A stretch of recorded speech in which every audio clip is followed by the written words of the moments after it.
What's going on, class? My name is Roberto Varela, and this is my partner Avery. We're doing our presentation on the killing of Qassem Soleimani. Soleimani, all right? And we're going to be going over some questions and the discussions and the questions on the presentation. So go ahead, Ariana, introduce yourself. I'm Avriana Henry. Like Roberto said, we're going to be talking about the assassination of Qassem Soleimani that happened at the Al-Assad Air Base in Iraq in January of 2020. And coincidentally enough, I was actually in Iraq in January 2020 before the assassination and for about 8 months after the assassination. And there were lots of riots and retaliation, and I was stationed at a fob across the street from the embassy. Across the street from the embassy, so I did actually see a lot of the retaliation that happened after the assassination. So our first point of the project is, what was the intelligence that was used? Was it literal or non-literal or both? And it was literal and non-literal. The assassination was carried out by drone strikes, and those drone strike feeds were actually live. They were broadcasting to the White House. The president was not in the White House when they were broadcasting, but they were broadcasting to the White House. They were broadcasting to several discrete locations. They were also broadcast to Qatar, where the operating base, the operation, and the pilots who were flying those drones actually were seated. There were 3 drones that followed the convoy of Soleimani from the airport to where he was going in Baghdad, and on that route is where those 4 missiles were deployed from the drones. There was an informant actually who was assassinated a little while after the assassination, but the informant was able to give them intelligence on some of Soleimani's future plans. Soleimani was he didn't take direct Orders?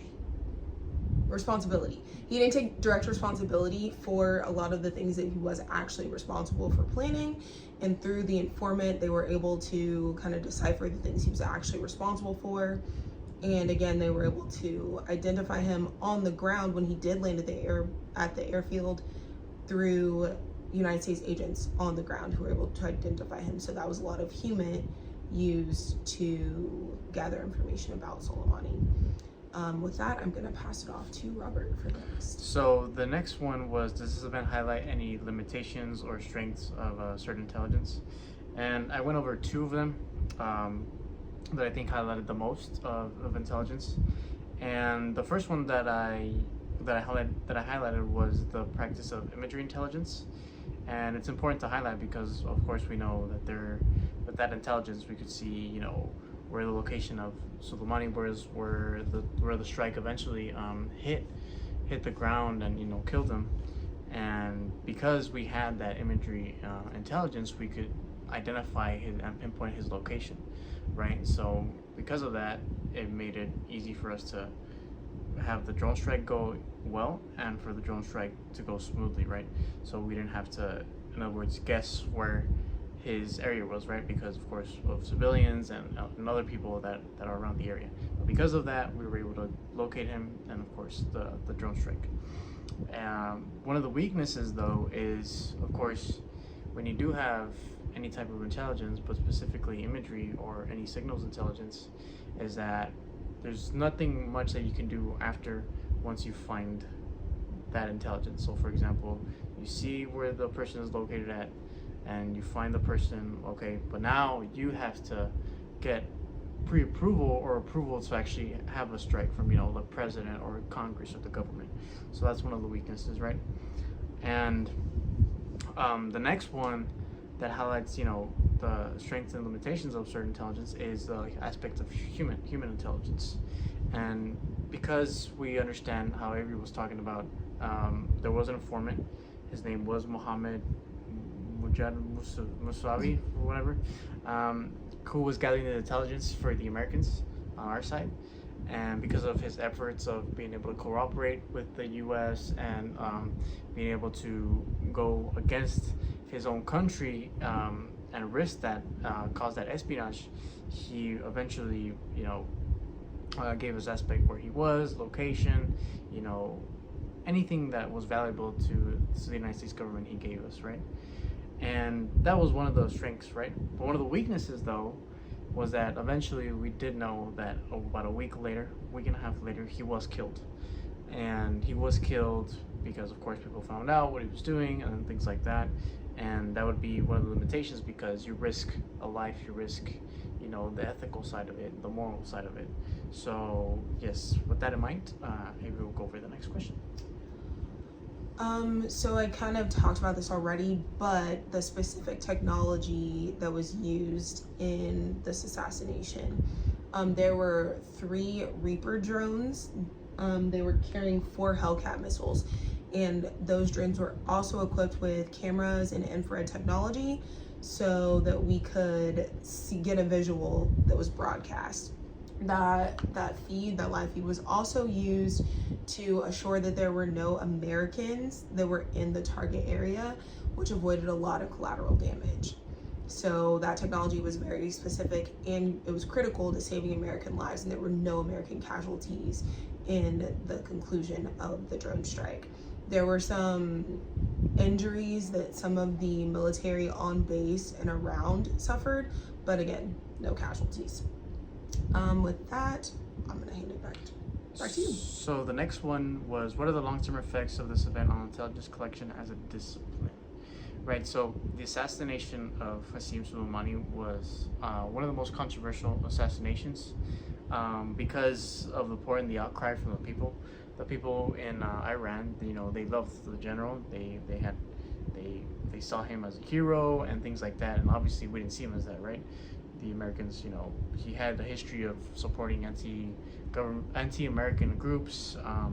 He also, killed some Americans, caused harm to soldiers, civilians, and things like that. That were obviously, we needed to put our mark on that and to be able to do something about it, right?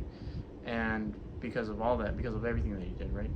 And so it's hard because of the country and the outcry and the people were despised America already, but they made them despise us even more because we killed a figure, a hero's, an iconic figure for them. And in terms of the intelligence, it affects it because the whole collection and understanding the other side of the equation in terms of how Iran and how America and how Iran and other countries, we need to be able to see, both sides of how this will affect not just the Americans, but also, other countries that have that support system and have that government that will, if you do something, it's not going to go well, right? It's not going to go well. So, in other words, we have to see the event in the long term of what's going to happen afterwards and how it's going to impact it more. And that'll affect the collection discipline because now we have to understand that in our heads, for the future and for the distant future, and to understand, and even the current, right? Even the current present, how that'll affect even more with, other countries and, relations and stuff like that. So, Avery, we'll handle the last one. So some of the futures we can expect to see in intelligence because of this event, actually following this event in the first 45 days of President Trump's presidency, we saw an increase of drone strikes. There were 36 drone strikes carried out within the first 45 days of President Trump's presidency, and that number continued to rise, and I think it will continue to rise because of the efficiency and the ability we had to not have any casualties, except for the informant who is informing for the CIA as well as Israel's Mossad. It was unfortunate that he was assassinated, but he wasn't the only human intelligence that we did receive. So with a total of the successful drone strike, and the lack of casualties from the American side, I think we'll see more drone strikes because it puts less people at risk.